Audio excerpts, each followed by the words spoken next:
Last week, the drowned image of a Syrian toddler on the Turkish shore sparked international outrage and brought much-needed attention to what authorities are calling the worst refugee crisis since World War II. Every day, 40,000 people are fleeing from their homes away from war, persecution, and oppression.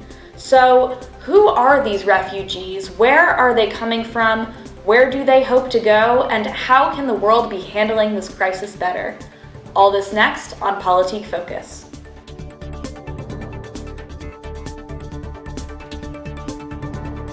Joining us tonight to speak about these issues are Çınar Ark, a sociology and international studies major from Istanbul, Evan Harari, a writer for the Politik who's been focusing a lot on these issues recently, and Piper Jano, the co-president of Hopkins Refugee Action Project. Thank you all for joining us.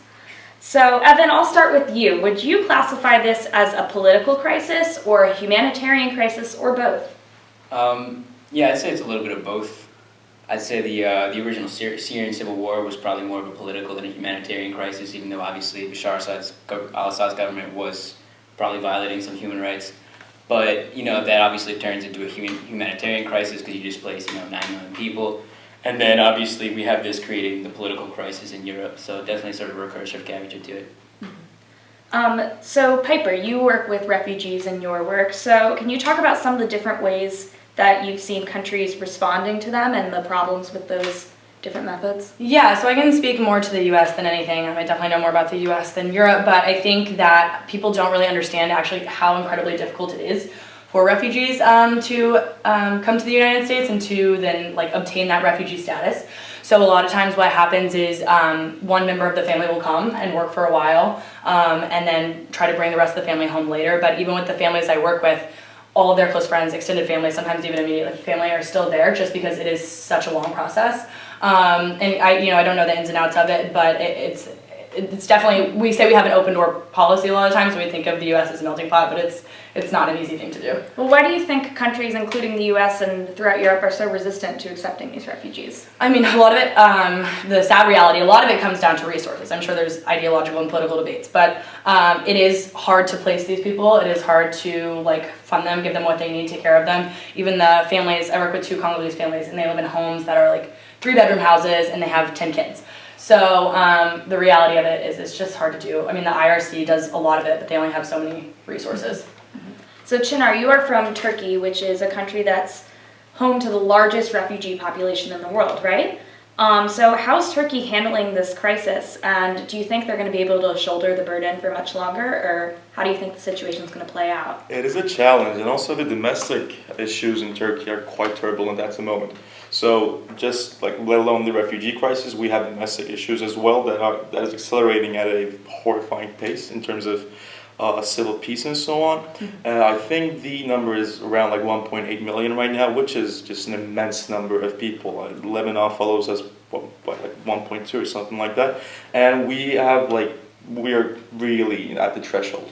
That is the issue. That's the reason why the current European thing has started, because we cannot take it anymore logistically. We are a country of 70 to 75 million, and adding that by 2 just in terms of logistics, housing, and so on is a really challenging task. And honestly, we're not getting so much help from the rest of the world, and that is not good. Mm-hmm. Yeah. I'd like to say that one thing that's noteworthy about Turkey's camps, if you see pictures of them, they're remarkably clean and organized. So, for what it's worth, Those are lucky people who are able to find housing through the government, but there are many people who just are not that lucky and just practically live on streets of Istanbul, and that is a complicated issue because, ideally, people want the refugees to be in a safe home environment. They want to protect the people and so on. But the populace of Istanbul, right now it's a face-to-face thing that's going on, because you can see many Syrians right when you're walking through the streets of Taksim, which is the most popular or central place in Istanbul. And when there's such a close proximity, there's a natural antagonism towards getting more refugees. from the Istanbul and Turkish people, and that is troubling, but it's a fact too. So it's interesting because there's so much opposition in these countries where refugees are flooding in against these floods of refugees, but at the same time, public opinion in Europe, especially in light of the photos of the children dying on Turkish shores, like public opinion has changed towards greater aid to refugees in some sense.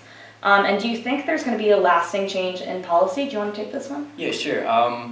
I'd say we've discovered like a big east-west divide in the EU. I mean, I think a lot of the Eastern European countries probably are never going to be in favor of these sorts of things. They're relatively poor, marginal, and they're being, same kind of thing with Turkey where they're just being overrun, and like, it's like if Baltimore was overrun with Syrian refugees, probably like, and honestly, just due to circumstance, defecating outside, maybe eating, it's like there's probably some petty theft.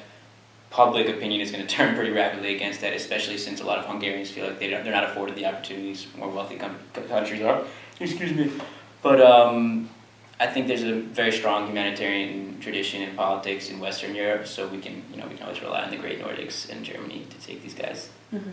Do you think that they're going to be able to share the burden or handle the burden, or? I don't think they're going to be able to impose equitable distribution via the Commission, unfortunately.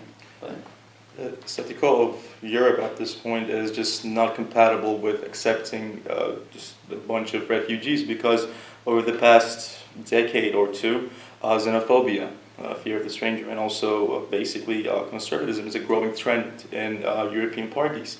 And they're using that. They're using that to gather votes. They're using that to do their political maneuvers and so on.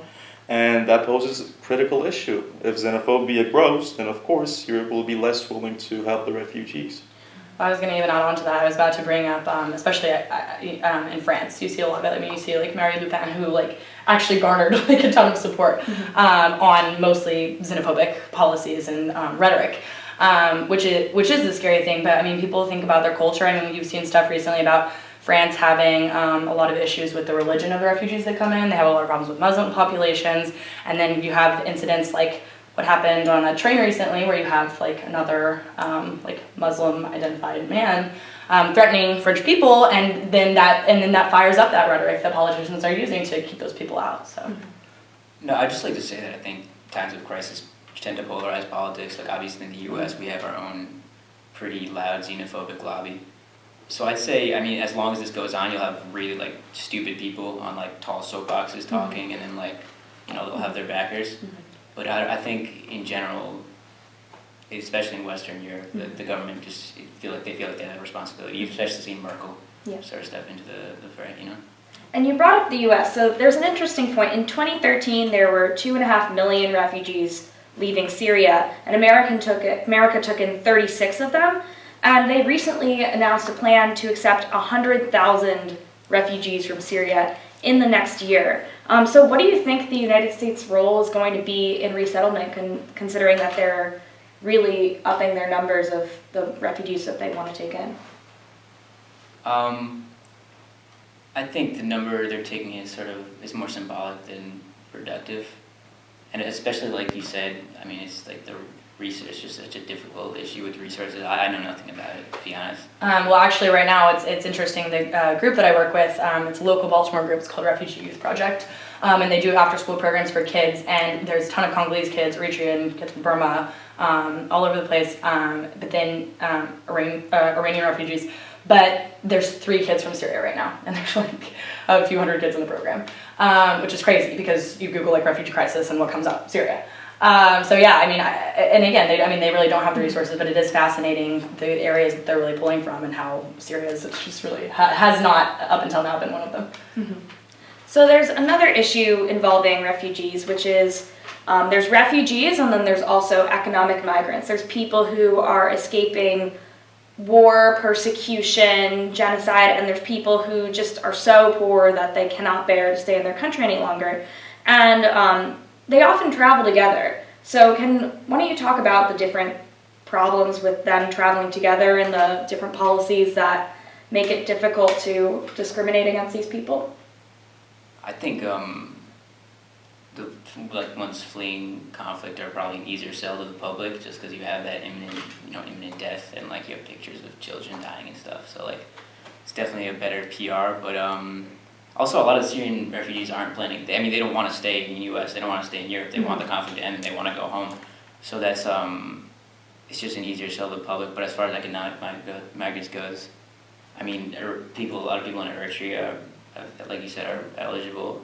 A lot of them going to Europe, and they're horrible conditions, one of the most oppressive governments in the world, so I think we should open our arms to them as well. And in addition to that, I was going to say it really is, I think it's a real problem how conflated those two things can be, because you have economic migrants who maybe are not facing imminent death, which obviously is how you sort of can define refugee versus immigrant, but are still facing like really dire like circumstances. I mean, they have trouble eating, they have trouble feeding their family, so it's a really fine line sometimes. I think it's really hard to draw that line, and yeah, it's becoming more and more a hot topic, obviously.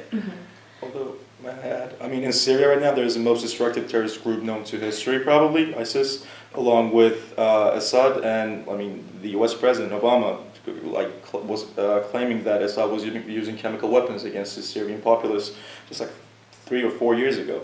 We got that, we got the Assad opposition, and also we have the PYD, which is a Kurdish fraction that's trying to gain some territory. And I mean, it's a literal hellhole there. I mean, there are just not 2 opposing parties, there are 4 opposing parties trying to kill each other.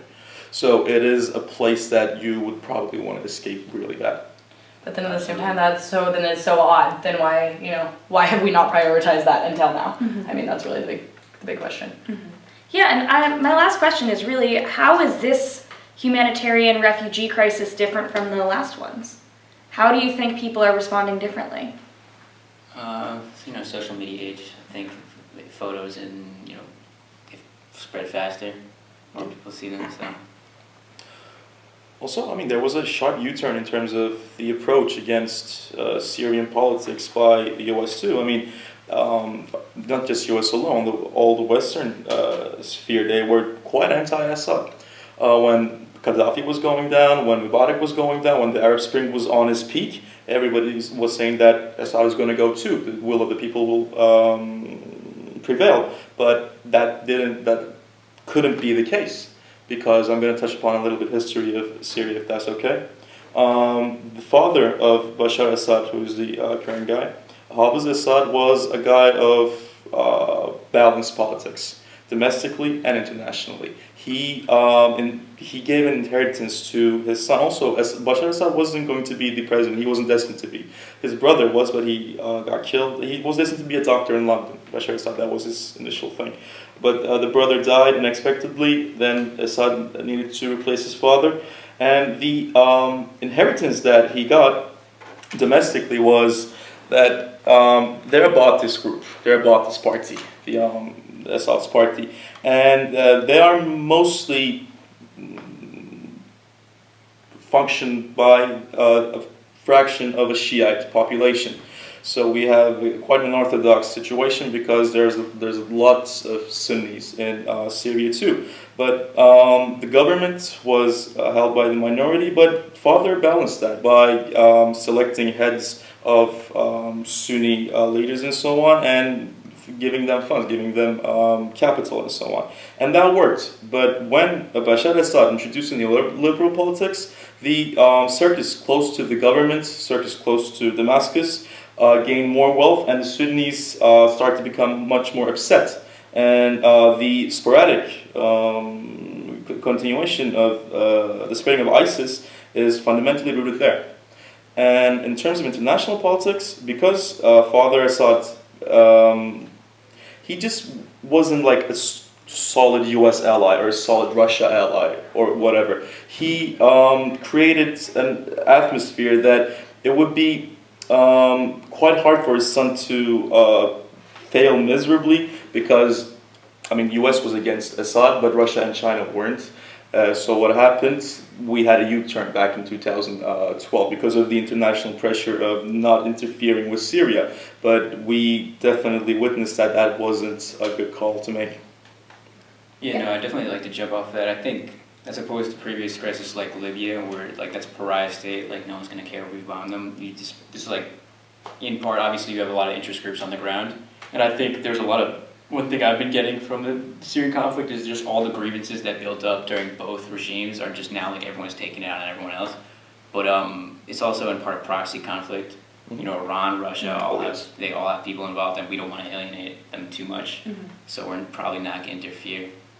But in terms of the U.S. role, we were talking about that before. I think we're in a unique position because we have we give a lot of aid to we give military aid to the Gulf states, economic aid to countries like Jordan, where a lot of these people are situated. And I think we can, because we don't want them making this journey if they don't have to. I think we can make the camps better places. We can give them economic opportunities there. This is what I'm going to talk about my article this week, so I get to promote that. There's an economist named Paul Collier at Oxford, and he suggests that so Jordan has a ton of abandoned industrial sites that happen to be like minutes away from refugee camps. So it suggests that we in the United States fund like essentially job sites there, and like have like a Syrian economy in exile, so they can send remittances back to Syria from Jordan, which is much better for everybody because they don't have to cross the Mediterranean. And the U.S., obviously, our hands are kind of tied in the military. I mean, I don't want to send troops there, I don't want to. This is like a messy thing, but I think we're in a unique position because we can be this kind of humanitarian leader, which we've never really done before. So that'd be cool. Yeah, I mean, this is just such a fascinating and troubling situation, and thank you so much for joining us tonight and providing some really valuable insight. I'm Emily Herman, and thank you for joining us on Politik Focus. See you next time.